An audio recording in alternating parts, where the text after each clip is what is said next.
నమస్కారం. ఈరోజు మనము అయ్యప్ప గురించి చెప్పుకుందాం. ఈ అయ్యప్ప స్వామి శబరిమలలో అయ్యప్ప స్వామి మనకందరికీ తెలిసిందే. మణికంఠుడు అని అంటాం కదా. ఈ స్వామియే శరణమయ్యప్ప అంటూ శరణఘోష వేడుకుంటూ అక్కడ మనం 18 మెట్ల మీద ఉన్న ఈ కలియుగ వరదుడైన అయ్యప్ప స్వామిని దర్శించుకుని ఆనందిస్తాం మనందరం కూడా. అయితే ఇక్కడ అయ్యప్ప గురించి కొన్ని విషయాలు చెప్పుకోవాలి మనం. శాస్త్ర ఒక రూపం కాదు, శాస్త్ర 8 రూపాల్లో ఉంటాడు. ఈ మణికంఠుడుగా రూపము ఆ శబరిమలకి ముందే శాస్త్ర ఆరాధన ఉంది కేరళలో. తంత్ర ఆరాధన అదంతా కూడా ఎక్కువ కేరళలో అంతా తంత్రమే కదా నడుస్తుంది అని చెప్పి మనం చెప్పుకుంటాం. తంత్రం అంటే ఇవి అవరవణానికి సంబంధించి కేరళలో అవరవణం ఈవేళ కూడా ఉంది. మనకంతా యజుర్వేదం నడుస్తుంది ఇక్కడంతా. అలాగే తంత్రము, తంత్ర విధులు ఇవన్నీ ఉన్నాయి. వీటన్నిటి గురించి మనం విశేషంగా చెప్పుకోవాల్సిన విషయమే లేదు, అందరికీ చాలామంది తెలుసు. ఈ కేరళ తాంత్రిక పద్ధతిలో అంటే ఈ పద్ధతుల్లో ఈ తంత్రములో ముఖ్యంగా ఈ మంత్రశాస్త్రమే రహస్యమైనది కదా. అపారమైన శాస్త్రజ్ఞానం అదంతా కూడా కేరళ తంత్రం అంటే గొప్పది అని అంటుంటారు కదా. ఈ మంత్రశాస్త్రంలో రహస్యాలు చాలా ఉంటాయి. ఈ పద్ధతుల్లో మామూలుగా మనకు తెలిసింది ఏమిటి తెలుసంటే, శాస్త్ర అంటే కేవలం ఒక అట్లా పట్టబంధంలో కూర్చుని అక్కడ ఉంటారు ఆయన, ఏదో పులి మీద స్వారీ చేసిన రూపం. ఈ 2 రూపాలే ఎక్కువ మందికి తెలుసు. అయితే ఈ నిజానికి ఏముంది దాంట్లో? 8 రూపాయలు ఏమిటి, దానికన్నా ముందు నుంచి ఎలా ఉంది ఆయన ఉపాసనా విశేషాలు. దాంట్లో మొట్టమొదటిదైన ఆదిశాస్త్ర, ఆది అంటే ప్రథముడు, ఆదిశాస్త్ర గురించి చెప్పుకుందాం. ఆయన పేరు ఆదిశాస్త్ర. ఈ ఆదిశాస్త్ర అష్టశాస్త్ర రూపాలలో మొట్టమొదటిదైనవి సృష్టికి మూలం ఇదే అని చెప్తారు. ఈ తంత్రగ్రంథాలకి సంబంధించిన విషయాల్లో తంత్రగ్రంథం యొక్క విషయము అది వేరు. అందు గురించి ఇక్కడ దేవి గురించి చెప్పుకునే దేవి ఆలయం చెప్పుకుంటాం కదా. ఇలా దీంట్లో వీళ్ళు ఈ తంత్ర నిగూఢాలకి సంబంధించిన విషయాలకి ఆదిశాస్త్ర మూలమైన సృష్టి స్వరూపానికి ఆయనే మూలము అని చెప్తారు. దీంట్లో ఇప్పుడు ఈవేళ సాధారణంగా మనకు తెలిసిన ఈ పురాణాలు వీటి నుంచి తెలిసింది అమృత మదనము, తర్వాత రాక్షసులను మోహింపు చేయడానికి వచ్చిన మోహిని అవతారము, మహావిష్ణువు జగన్మోహినిగా రావటము, ఆ మోహిని స్వరూపాన్ని చూసి పరమశివుడు పరవశించిపోగా ఇద్దరి యొక్క తేజస్సుతో ఈ హరిహర పుత్రుడు ఉద్భవించాడు అని మనకు తెలిసింది. ఇది మనకు తెలిసిన విషయం. అయితే కేరళ తాంత్రిక గ్రంథాలలో ఇంకోలా అంటే తాంత్రిక ప్రపంచం అని చెప్పాను కదా నేను. అందులో ఈ సారము ఇవన్నీ కూడా ఇవి జరగక ముందే ఉన్నాయి. నిజానికి ఇవి ఒక కథ కాదు, వాళ్ళకి కథ ఏమి కాదు. ఇవి ఒక అద్భుతమైన శక్తి సంక్రమణం. అంటే పరమశివుడు జ్ఞానస్వరూపుడు. మనం చెప్పాం కదా, దక్షిణామూర్తి జ్ఞానస్వరూపుడు ఆయనే కదా పరమశివుడు. జ్ఞాన సభలు నిర్వహించేదే ఆయనే కదా. ఈ పరమశివుడు శుద్ధ జ్ఞానస్వరూపానికి పురుషత్వానికి, పురుషత్వం అంటే గొప్ప విషయము అని అక్కడ, పురుషుడు అంటే మగవాడని కాదు అక్కడ ప్రతీక. అయితే మహావిష్ణువు ఈ సృష్టిని పరిపాలన చేసేది ఎవరు? వ్యవహారకర్త మహావిష్ణువే. ఈ మహావిష్ణువు లయకారకుడు, ఈశ్వరుడైతే లయ నడిపించేవాడు ఈయన. ఈ ప్రకృతిని, ఈ క్రియాశక్తిని, మాయారూపం అది మాయ, ఆయనంతా మాయ అంతే. ఈ 2 శక్తుల యొక్క కలయిక అంటే జ్ఞానము మరియు క్రియ. నడిపించే ఆయన క్రియ కదా అంటాం మనం. పని అంటే క్రియ అని. ఇలాగ వచ్చేటప్పటికీ ఆయన మహావిష్ణువే ప్రకృతి రూపం దాల్చేశాడు. ఆయన మోహిని రూపం అంటే అదే కదా, స్త్రీ రూపము.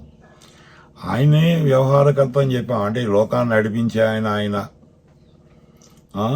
ఈ సంహరించే ఆయన, మోక్షం ఇచ్చే ఆయన ఈశ్వరుడని చాలాసార్లు చెప్పుకుంటున్నాం మనం ఈ విషయం. ఇలాగా ఈ శాస్త్ర రూపంకి వచ్చేటప్పటికి విష్ణువు యొక్క మాయాశక్తి పూర్తిగా అంతర్లీనమై ఉండి ఈ ఈశ్వరుడి యొక్క భర్మ విశేషము అంతా కూడా కలిగి ఉండి వస్తుంది. ఈయన్ని మనం అంటే తంత్రశాస్త్రానికి సంబంధించింది మనం సమాచారంగా చెప్పుకుంటున్నాం. ఇది మనం ఆ పూర్తి తంత్ర సాధన గురించి నేను చెప్పట్లేదు. ఇప్పుడు ఆ రూపం నిలుపుకుంటం వలన, ఆ విషయం చెప్పటం వలన, ఆ విషయం ప్రార్థించడం వలన వీళ్ళకి అన్నీ కూడా చేతిలోకి వచ్చేస్తాయట సాధకుడికి. మామూలుగా ఒక చిన్న వర్ణన గురించి చెప్తాను మీకు. విష్ణుమోహిని అంటే విష్ణుమోహిని సంభూతం. ఇవి మీకు ఆ శ్లోకం ఎలా ఉంటుందంటే, విష్ణుమోహిని సంభూతం శశాంకృతశేఖరం నీలోత్పలదళ శ్యామం సర్వరక్షాకరం పరం. అది శ్లోకం.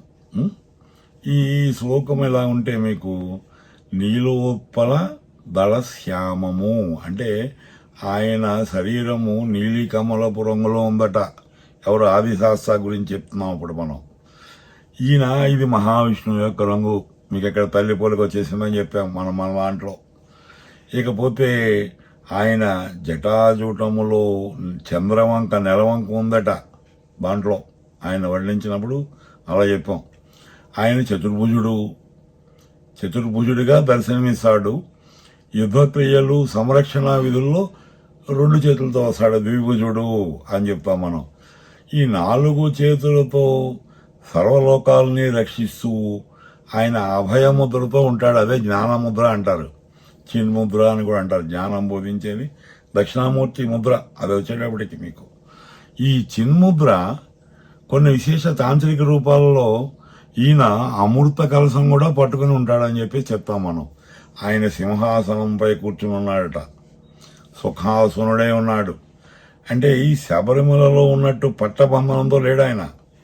పట్టబంధనం అన్నది యోగముద్ర. అది ఇలా మోకాళ్ళు పైకుండి కట్టి ఉంటుంది కదా, అది పట్టముద్ర అని అయ్యప్ప స్వామి దాంట్లో ఉంటుంది మీకు. అలా లేడు ఇక్కడ. ఆది రూపంలో పట్టబంధం ఉండదు. ఈయన మహాచక్రవర్తి, సంపూర్ణమైన ప్రశాంతమైన వదనంతో ఉన్నాడు ఆయన. ఈయన సర్వ సృష్టిని శాసించే సార్వభౌముడు, సార్వభౌమ స్థితి అక్కడ. దీంట్లో మనం అత్యంత సూక్ష్మంగా వెళ్తే యోగ శాస్త్ర ప్రకారము శరీరంలో ఉన్న షట్చక్రములు అంటే 6 ఉంటాయి కదా. ఆ అంటే కింద వెనుకకి కింద అడుగున మూలాధారం ఉంటుంది. ఈ మూలాధార చక్రానికి గణపతి అధిపతి ఉంటారు ఆయన. దానికి కొంచెం పైగా వస్తే ఈ స్వాధిష్టాన చక్రం అని ఉంటుంది అక్కడ. దానికి ఆదిశాస్త్ర అధిపతి అని మన తంత్రంలో మనం చెప్తాం. దాన్ని అలాగా బాహ్యంలో ఏం చెప్తే ఏమైంది, మన తంత్రం అదే చెప్పుద్ది అంతే. మన తంత్రం మనం చెప్పాలి. ఈ స్వాధిష్టాన చక్రానికి అధిపతి వచ్చేటప్పటికి ఈయన. ఇక్కడ ఈ కేరళీయ మంత్ర భాగవతం అని ఉంది, ఒక పురాతన గ్రంథం. అది దాంట్లో అది చెప్తుంది స్వాధిష్టాన చక్రానికి అధిపతి ఆదిశాస్త్ర అంతే. ఇంకా ఈ స్వాధిష్టాన చక్రం వచ్చేటప్పుడు జలతత్వం ఉంటుంది. అంటే మూలాధారం నుంచి పైన ఉండేది అంటే ఇంచుమించుగా పొత్తి కడుపు ఇవన్నీ కూడా దానికి చెందుతాయి కదా, జలతత్వమే ఉంటుంది అక్కడ. అయితే ఈ కుండలిని శక్తి మేల్కొనేటప్పుడు మూలాధారం నుంచి చేరుకోవాల్సింది అక్కడే, స్వాధిష్టానానికి చేరుకోవాలి అక్కడికి. ఆమె గురించి అత్యంత ప్రధానమైనది సృజనాత్మకత అక్కడ ఉంటుంది. అది గొప్ప విషయం. ఆయన ఆదిశాస్త్రాన్ని ఎవరైతే అనుష్ఠానం చేసి మంత్రానుష్ఠానంతో సాధించగలుగుతారో స్వాధిష్టానం మేల్కొంటుంది. ప్రథమ ద్వితీయ భాగం అనమాట అది. మీకు జ్యోతిష్యపరంగా కూడా చెప్పుకున్నాం ఇక్కడ మనం. జ్యోతిష్యపరంగా కూడా ఇక్కడ శాస్త్ర గురించి మనం చెప్పాలి. ఇక్కడ విశేషం ఉంది దాన్ని కూడా. ఈ నవగ్రహాలలో శనిదేవుడికి అధిదేవత శాస్త్ర అని చెప్తాం మనం. ఈ జాతకంలో సూర్యతత్వము కలిగిన సూర్యుడు అంటే శివతత్వము విష్ణుతత్వము మిళితము. సూర్యుడు, చంద్రుడు, సూర్యచంద్రులు అని చెప్తాం కదా. ఈ రెండుటికి సమన్వయం ఉంటేనే వాడు జాతకం బాగుపడుద్ది. చంద్రుడు ఎక్కడున్నాడు, సూర్యుడు ఎక్కడ, ఏమీ లేవు. సమన్వయం కావాలి. మనకు తిథి ఎలా వస్తుంది, రోజు ఎలా తెలుస్తుంది మనకి? ఈ ఇటువైపు సూర్యుడు ఇటువైపు చంద్రుడు ఇలాగ సమతుల్యం ఇలా ఉండి సమసప్తక దిశలో ఉంటే పౌర్ణం అవుతుంది, రెండు కలిసే అమావాస్య అవుతుంది. అలాగే తిథి ఏర్పడడం కూడా ఈ సమన్వయం ఉంది ఇక్కడ.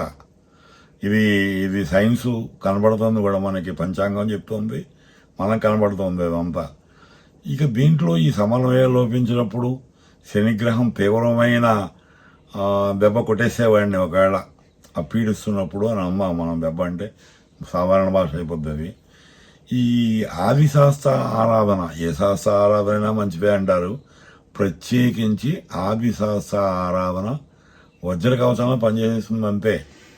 ఎందుకంటే అంతటి తేజస్సు గలవాడిన శాస్త్ర ఆది శాస్త్ర, ఆయన పూజిస్తే గొప్ప విషయం ఉంది.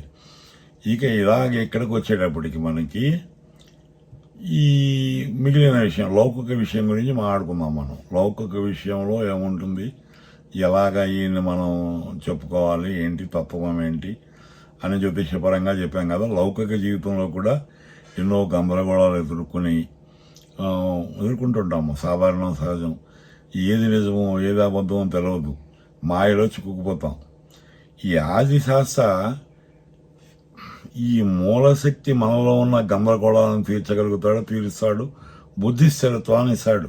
ఏ మనిషికైనా బుద్ధి స్థిరంగా ఉంటే సమస్యలని తొలిపోయినట్టే, అంతే. ఇంకా అక్కడ మనం చెప్పే మాట ఏంటంటే, కేరళలో పురాతనమైన కావులలో, కావు అంటే అడవి అని అర్థం, అడవి కూడా తాంత్రిక వనాలు, అవి తాంత్రిక సాధనలు జరిగే కావు. ఇక్కడ మాకు దగ్గరగానే ఉంటుంది భద్రకాళి కావు, కేరళయే అది. అది గొప్పది. దాంట్లో ఇంకొక విశేషం, చాలా విశేషాలు నా దగ్గర తర్వాత చెప్తా. భద్రకాళి కావు అది, రుద్రకాళి, అష్టకాళీలు అక్కడ ఉంటారు, అది అడవి. అవి చాలా గొప్ప సాధనలు అవి జరుగుతుంటాయి. గురుతు అనే గొప్ప గొప్ప పూజలు కూడా నడుస్తాయి అక్కడ. అది గొప్ప విషయం, ఆ సాధన గొప్పది. అది మాకు దగ్గరే మేము వెళ్తూనే ఉంటాం అక్కడికి, అంటే సాధనకి, దర్శనానికి, వాడికి సాధన కోసం అన్నమాట. ఇది ఈ తాంత్రిక వనాలు అనుకుందాం, దాని కావులు. ఇలాంటి కావులు ఆ శాస్త్రాన్ని అత్యంత నిగూఢంగా, అంటే రహస్యంగా పూజించే పద్ధతుల్లో ఈ తాంత్రిక వనాలు అని చెప్పాం కదా, కావు. ఈ ఆదిశాస్త్ర కావులు చాలా ఉన్నాయి అక్కడ కూడా మనకి. ఇవి ఒక శబరిమల వెళ్తున్నామండి, 18 మెట్లు అయ్యప్పని చూసామండి, ఆ రూపం ఒకటే కాదు, 8 రూపాయలు ఉన్నాయి. ఈ ఆదిశాస్త్ర గురించి చెప్తున్నాను అప్పుడు మీకు. ఈయన సృష్టి అంతా నిండి ఉన్న ఆదిశక్తి, ఈయనే ఆదిశాస్త్ర అంట. ఆయన గురించి తెలుసుకుంటేనే మనం స్వామి గురించి తెలుసుకున్నట్టు లెక్క. ఈ 8 మంది శాస్త్రాల గురించి తెలుసుకుని దాని విశేషం అంటే తెలుసుకుంటే అప్పుడు తెలుస్తుంది. స్వామియే శరణమయ్యప్ప అన్న విషయానికి ఒక అద్భుతమైన ఫలితం దొరుకుతుంది అప్పుడే. ఇలాగా మనం వచ్చేసారి ఈ మహాశక్తి విశేషాలు అవి చెప్పుకుంటాం మనం. దీన్ని ఈ తాంత్రిక రహస్యాలు, ఈ అష్టశాస్త్ర అంటే 8 మంది శాస్త్రాల యొక్క తాంత్రిక రహస్యం చెప్తాను మీకు. వచ్చిన మామూలు శరణమయ్యప్ప అంటే అవలేదు ఇక్కడ. ఇవి చాలా విశేషాలు ఉన్నాయి దీంట్లో, అవన్నీ చెప్తాను. మళ్ళీ కలుద్దాం మనం, 2వ సహస్రసభ కలుద్దాం మనం వచ్చి. శుభమస్తు.